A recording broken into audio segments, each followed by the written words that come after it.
नासिरुद्दीन साहब, मुझे ये बताइएगा कि ये सारी चीज़ें तो आपने बता दी, कहाँ पैदा हुई, किस तरह से स्ट्रगल की माहिरा खान ने, और फिर इस मुकाम पे पहुंची कि तमाम फिल्म्स की और रईस भी मूवी की शाहरुख खान के साथ, द किंग ऑफ बॉलीवुड के साथ। आपने कहाँ से ढूंढा जो लेजेंड ऑफ मौला जट बनी, तो उसमें आपने कैसे कास्ट किया, क्या स्टोरी थी, माहिरा कैसे मानी इस इतने बड़ी एक्टिंग करने के लिए, मतलब इतनी कमाल फिल्म उन्होंने। और वो कहते हैं ना, उनका जो डायलॉग है सबसे ज़्यादा मशहूर ज़माना कि ओ मौलिया मैं तेरी पक्की पक्की मशूक़ हाँ, और वो हर गली हर कूचे और बाज़ार में हमने सुना कि क्या कमाल किस्म का लिखा था। वो आपने लिखा था ना सर? देखें, वो जिसने भी लिखा था उसको तो छोड़ दें, वो नासिरुद्दीन साहब ने लिखा था, मैंने नहीं लिखा।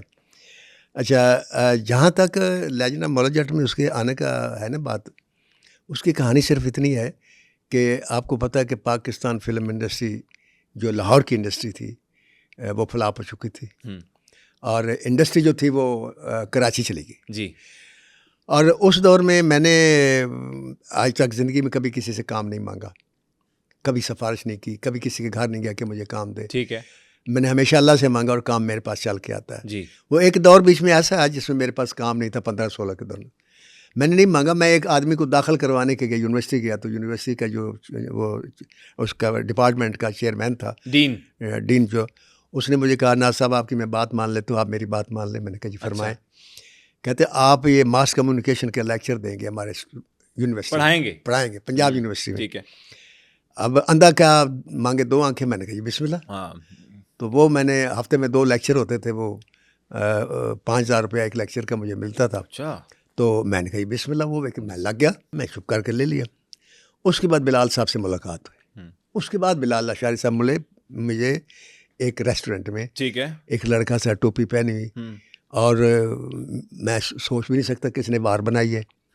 और उसके साथ जब बात, मैंने क्या बनाना चाहते, कहते यार मैं मौला जट को बनाना चाहता हूँ। मैंने कहा यार खुदा के लिए बस कर दे, मौला जट इतनी बार बन चुकी है, बस कर दे। कहता नहीं मैंने वही बनानी है। मुझे फ़ोन आया, नासिरुद्दीन साहब बोल रहे हैं। मैंने कहा जी। कहते नासिरुद्दीन साहब वो मैं अमारा हिकमत बोल रही हूँ। अच्छा। तो वो फिल्म मैंने बनानी है, the legend of Maula Jatt, तो आप तशरीफ़ ले आए। तो मैंने कहा अच्छा जी।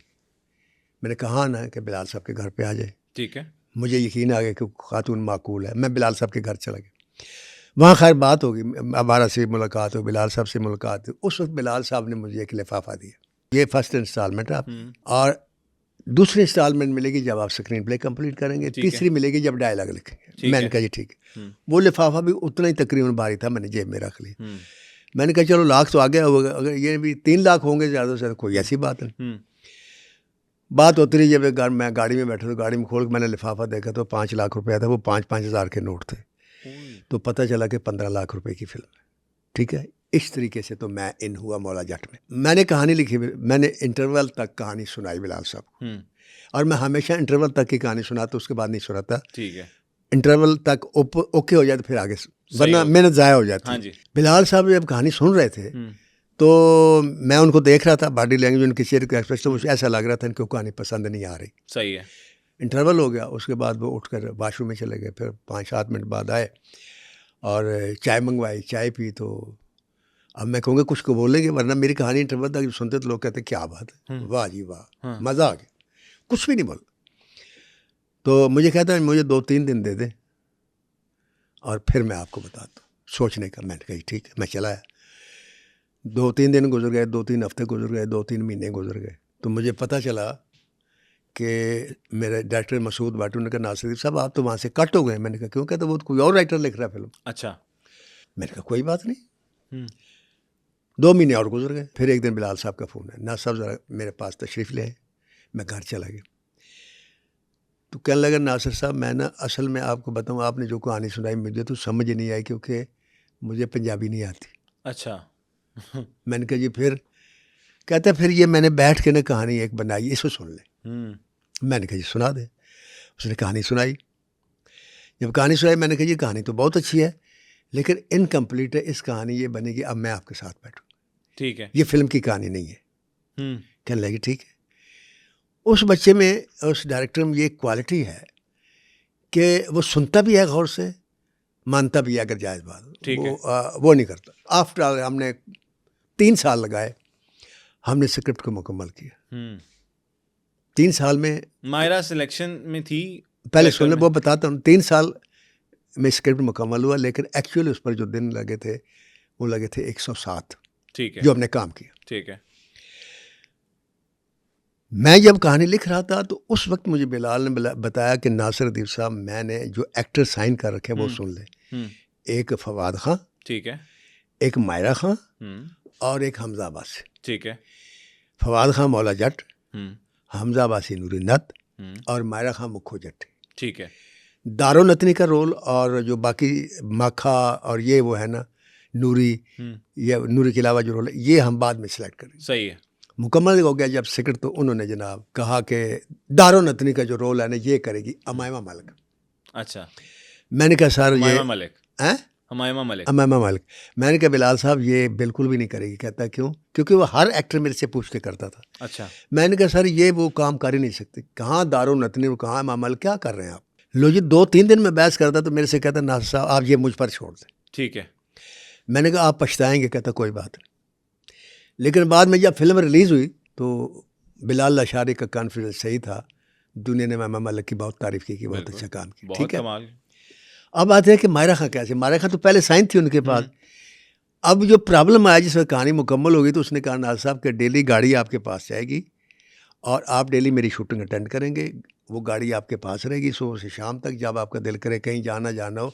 तो मैंने कहा जी अब मैंने करना क्या, मैंने तो स्क्रिप्ट मुकम्मल कर दिया।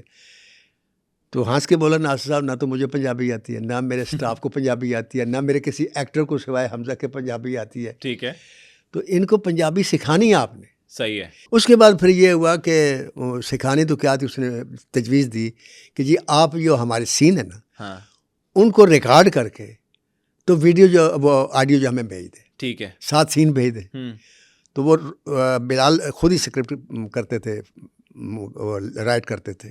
तो उन्होंने वो रोमन इंग्लिश में वो सीन करना, मैंने उसको रिकॉर्ड करवाना और वो ऑडियो जो थी वो उनके पास चले जाने। अब सही। उन्होंने वो देख के सुन के तो वो करते थे।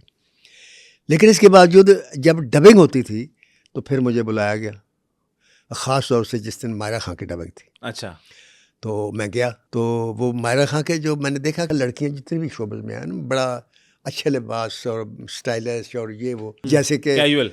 कई सा ड्रेस जो जैसे घर में जब किचन में जाके पका ले तो वो आके आ गई। तो उससे मुझे अंदाज़ा है कि इसको कोई कम्प्लेक्स नहीं है। होता है लड़कियों कम या ये कम्प्लेक्स नहीं है, या यूँ कह लें कि उसको अपने स्टाइल या ब्यूटी के लिए किसी कपड़े की, किसी ब्रांड की या किसी स्टाइल की ज़रूरत नहीं है। बिल्कुल।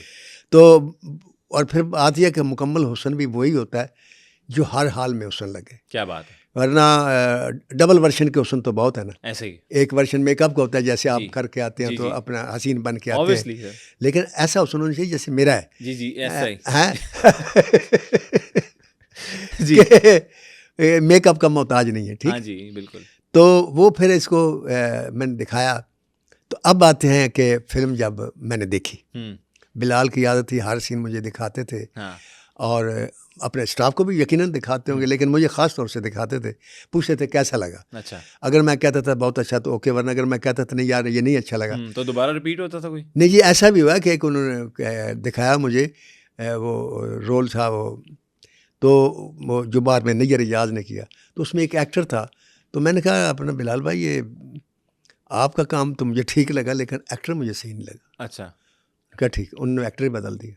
वहाँ नैयर रियाज ले और दोबारा किया अच्छा। और फिर नैयर रियाज ने क्या फिर रोल किया, रंग भर दिया।